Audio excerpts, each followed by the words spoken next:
In a room full of wolves, the smartest move is to become the furniture. Juanita has perfected the art of erasure. At the Gilded Lily, Chicago's temple of old money and older sins, she moves through the dining room like a shadow, pouring wine, clearing plates, existing in that peculiar space where the powerful conduct their business as if the help has no eyes, no ears, no memory. It's the perfect hiding place for a woman whose face once graced wanted posters in every pharmaceutical boardroom on the Eastern Seaboard.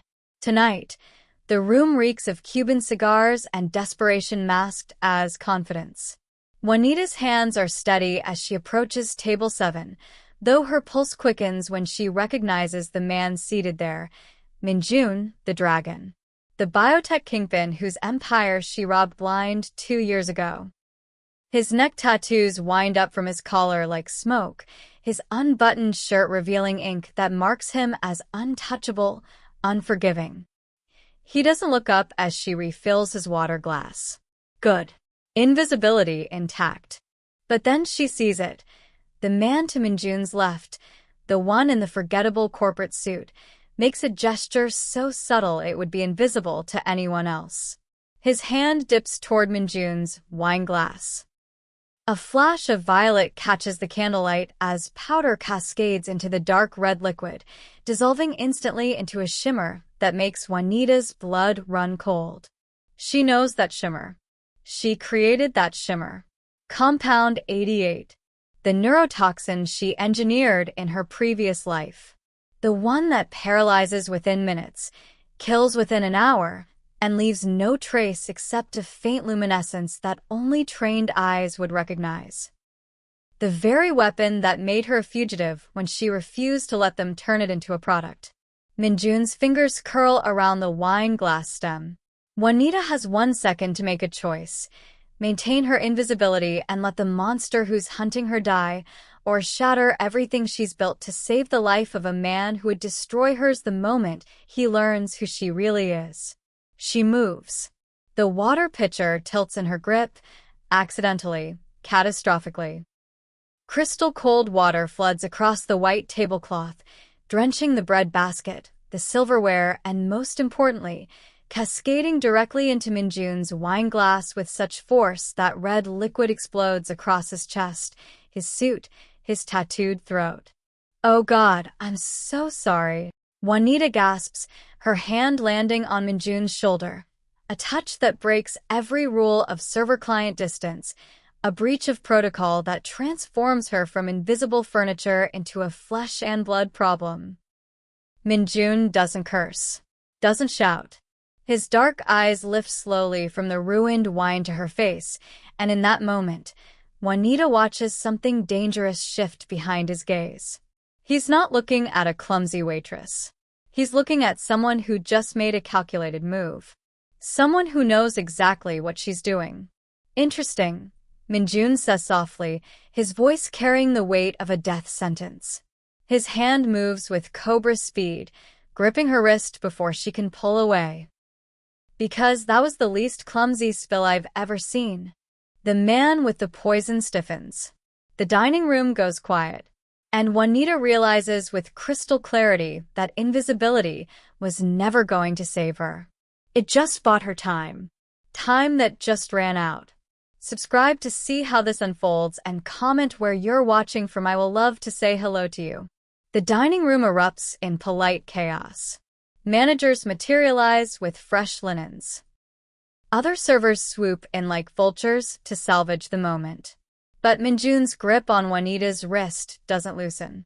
His thumb presses against her pulse point, not hard enough to hurt, but deliberate enough to count the betraying thunder of her heartbeat. "Marcus," Minjun says without looking away from her face. "Bill this to my account. The server and I need to have a conversation about workplace safety." Marcus, the floor manager, hesitates. His eyes flick to Juanita with something that might be concern or might be relief that the problem is leaving his establishment. "Sir, I can handle." "No." The single word cuts like a scalpel. Minjun stands, still holding Juanita's wrist, and the man beside him. the poisoner in the corporate suit, goes rigid. We're leaving. Now. Juanita's mind races through her options. Scream? In a room full of people who've paid $50,000 a year for the privilege of discretion? Run?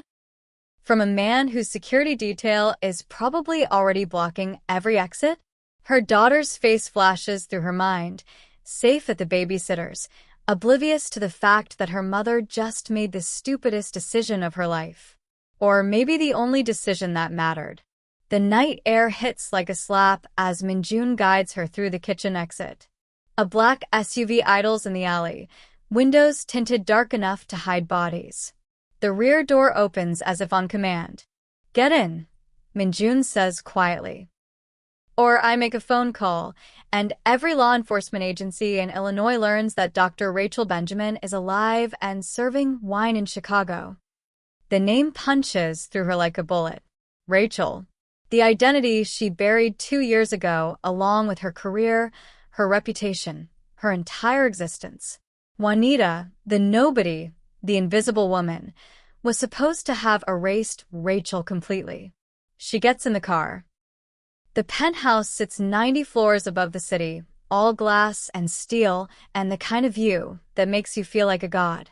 Juanita's server shoes squeak on marble floors that probably cost more than her yearly rent.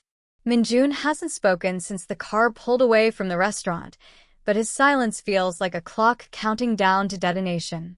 He finally turns to face her in the center of a living room that could house her entire apartment. The city glitters behind him like a dragon's hoard. Dr. Rachel Benjamin, he says, and hearing her real name in his voice feels like being skinned alive. The ghost chemist. The woman who stole $40 million in proprietary research from Helix Corporation and vanished into thin air. His head tilts, a predator's assessment.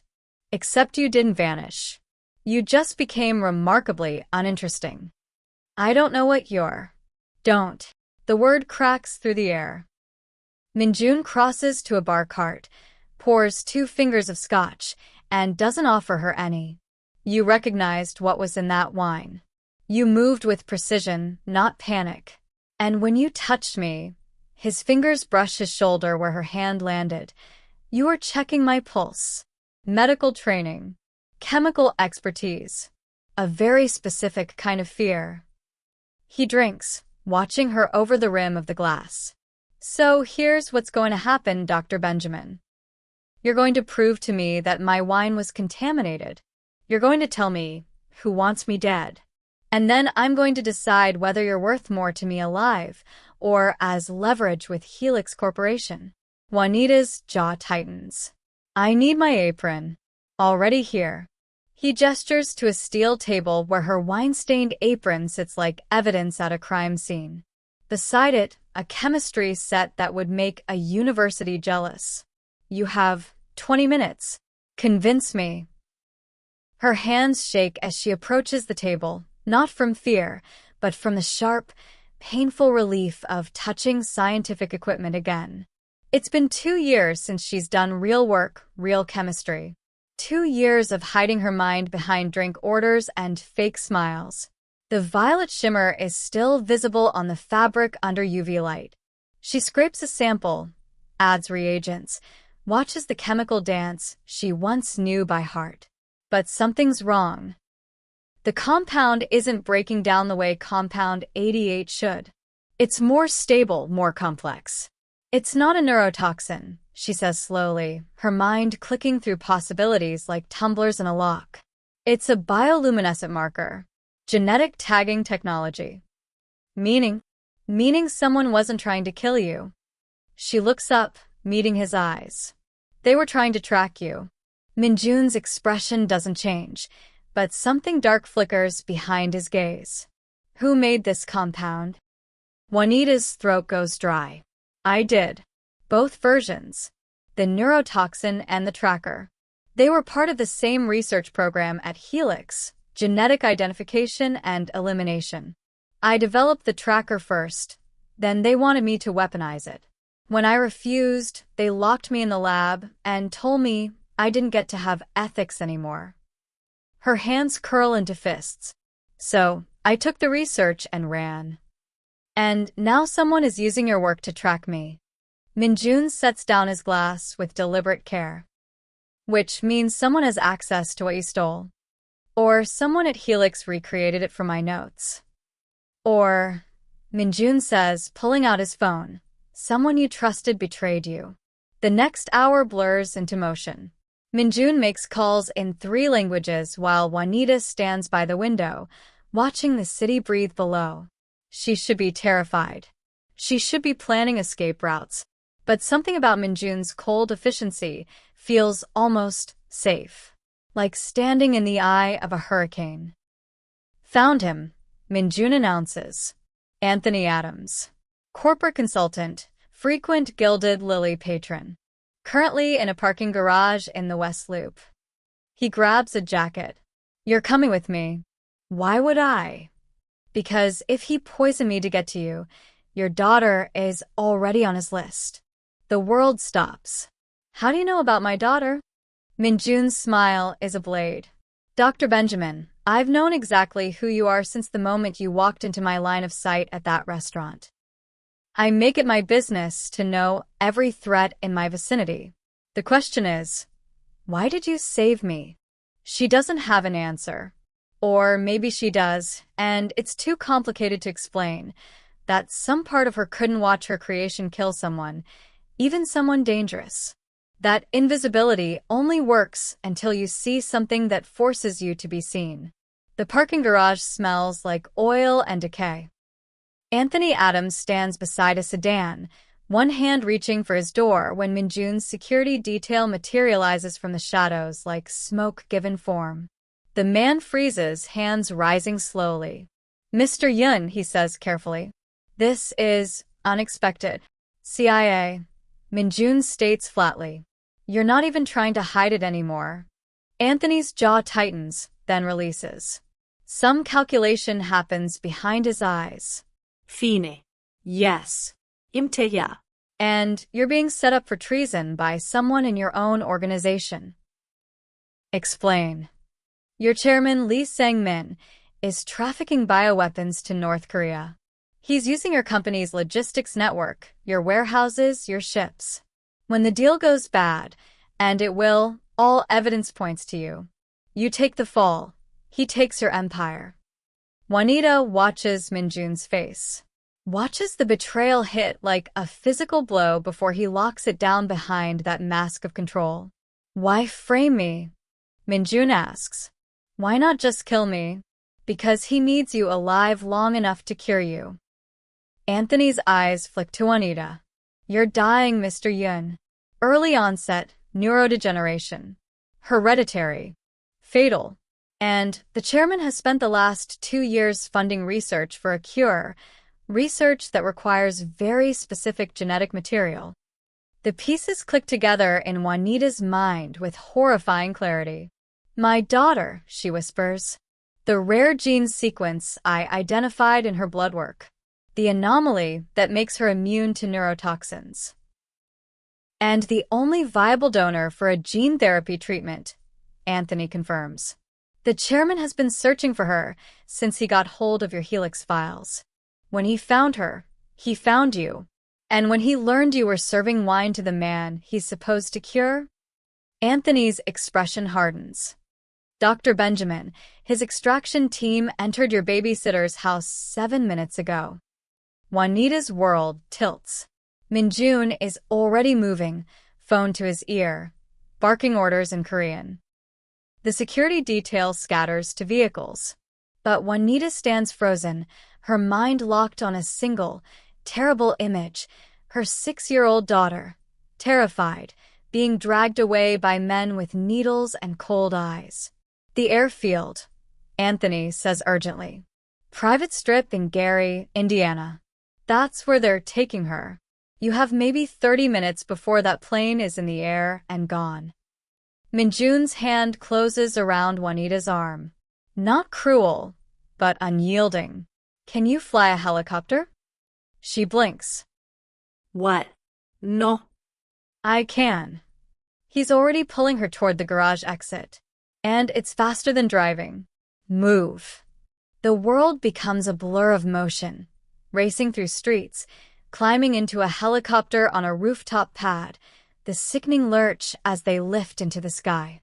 Juanita grips the seat, her mind screaming her daughter's name over and over like a prayer.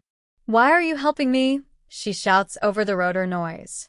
Minjun's hands are steady on the controls, his tattooed neck tense with concentration. "Because the chairman doesn't get to decide whether I live or die. And he definitely doesn't get to butcher a child to save me." His eyes meet hers. Some things are worse than death.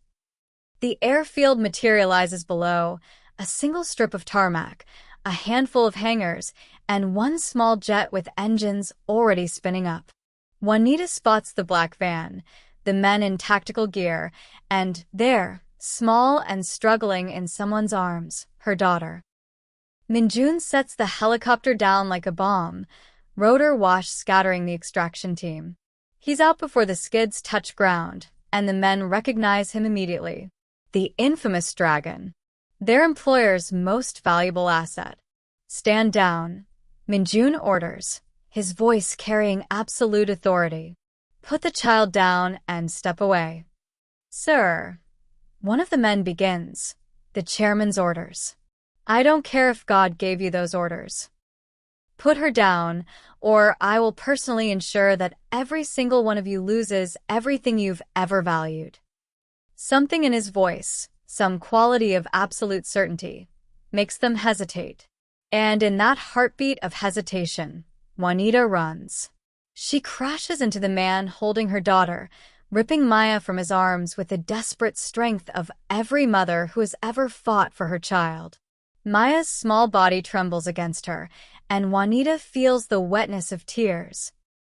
Hers or her daughter's, she doesn't know. Nana, Naya subs. "Mama, they said you were dead." "I'm here, baby. I'm here." Minjun stands between them and the extraction team like a wall of tattooed fury. "Tell the chairman," he says softly, dangerously, "that the Dragon has made his choice." The helicopter ride back feels like flying through the aftermath of an explosion. Maya sleeps against Juanita's chest, exhausted from terror, while Chicago's lights grow closer. Minjun hasn't spoken since they lifted off, his jaw set with a kind of rage that burns cold instead of hot. "He's going to come for us," Juanita says quietly. "I know." Minjun's hands tighten on the controls. "Which is why we're going to him first." Yun Global Headquarters rises like a glass monument to power in the financial district. They land on the executive helipad just as dawn breaks, painting the sky in shades of blood and gold.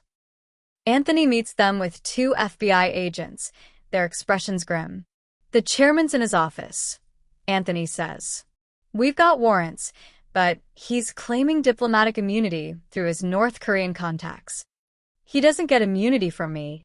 Minjun strides toward the entrance, and something about his movement, predatory, purposeful, makes even the federal agents step aside. The chairman's office occupies the entire top floor. Floor-to-ceiling windows overlook an empire built on innovation and, apparently, blood money. Lee Sang-min stands with his back to them, a small man made large by the city spreading below him. "Jun-soo," he says without turning. His voice carries the weight of disappointment. "I raised you better than this. You raised me to be a monster." Minjun's voice could cut diamond. "You just didn't expect me to recognize it."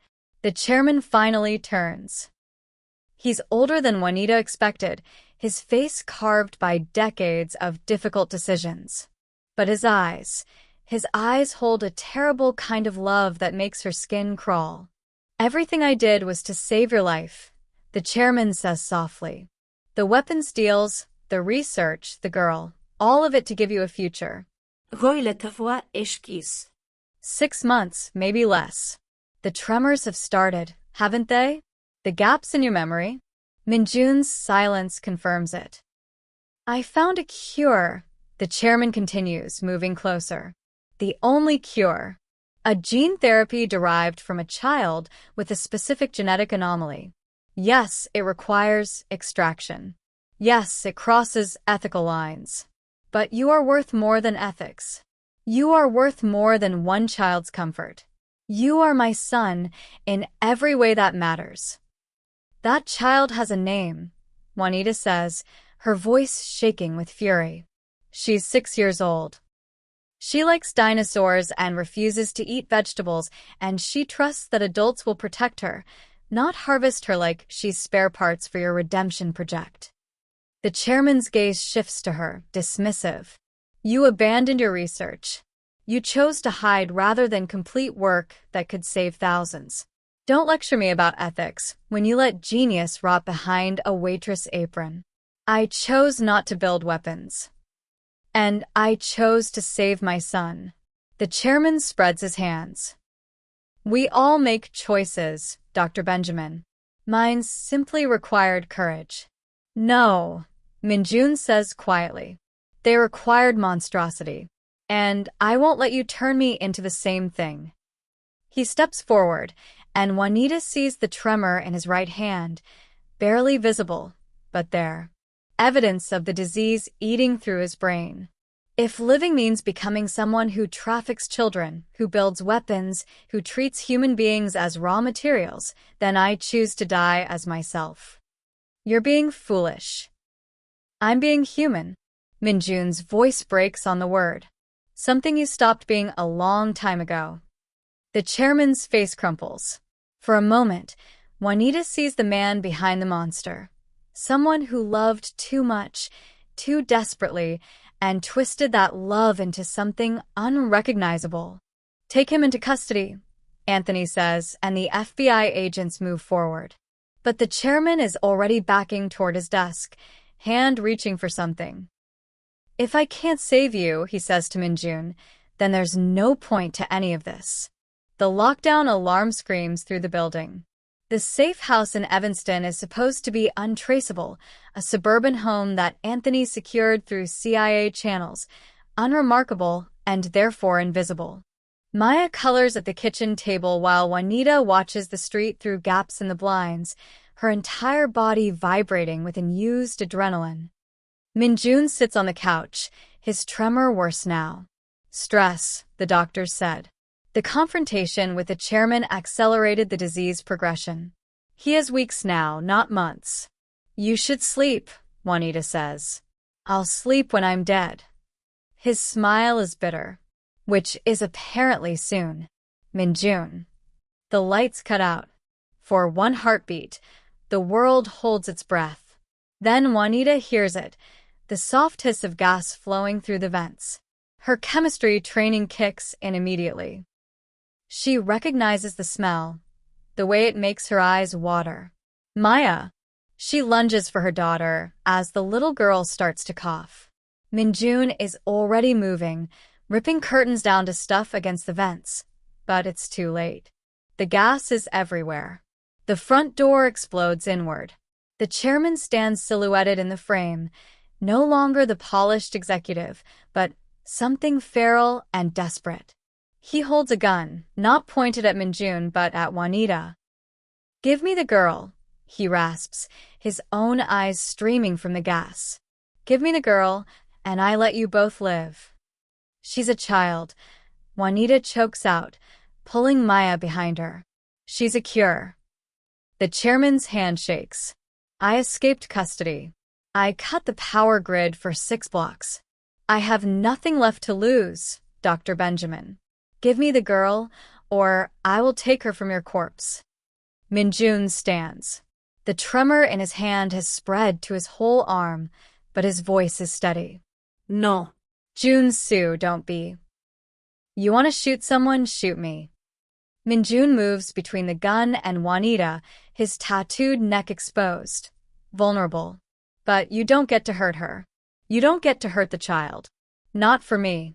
Not for anything. I'm trying to save you. I don't want to be saved like this. Minjun's voice cracks with grief and rage, and something that might be love. I would rather die as someone who protected an innocent child than live as someone who butchered her. That's the difference between us. That's the line you crossed that I won't. The chairman's face contorts. The gun rises. And then the skylight explodes in a shower of glass and federal agents, rappelling down on tactical lines like avenging angels. The gun clatters to the floor. The chairman goes down under the weight of 3 agents, and Anthony Adams appears in the doorway with his badge held high. It's over, he says. But Minjun is collapsing, his body finally giving out under the stress, the gas, the disease. Juanita catches him before he hits the ground, her arms barely strong enough to hold his weight. Stay with me, she whispers. Minjun, stay with me. His eyes flutter open, unfocused. Did we save her? Yes. Yes, she's safe. Good. His smile is peaceful. Then it was worth it. The lighthouse sits at the edge of Lake Michigan, a relic from another era that Juanita bought with her first real paycheck from Helix. It was supposed to be her escape plan, her bolt hole. Now, it's a sanctuary. Minjun lies in the bedroom upstairs, his breathing shallow. The doctors give him days, maybe a week. The disease has accelerated beyond any treatment they know. Anthony pulled strings to move him here rather than a hospital, a final mercy for a man who chose ethics over survival. Maya sits beside the bed, her small hand holding Minjun's larger one. She's been talking to him for an hour, telling him about dinosaurs and her favorite cartoons and how her mama is the smartest person in the world.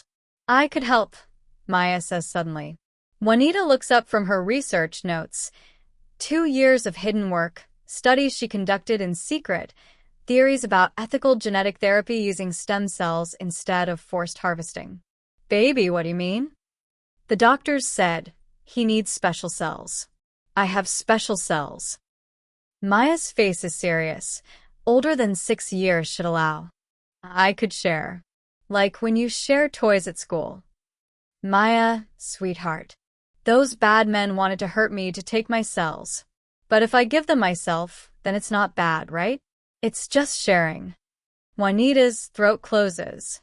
She looks at Minjun, who's watching Maya with something like wonder in his failing eyes. You don't have to, he whispers.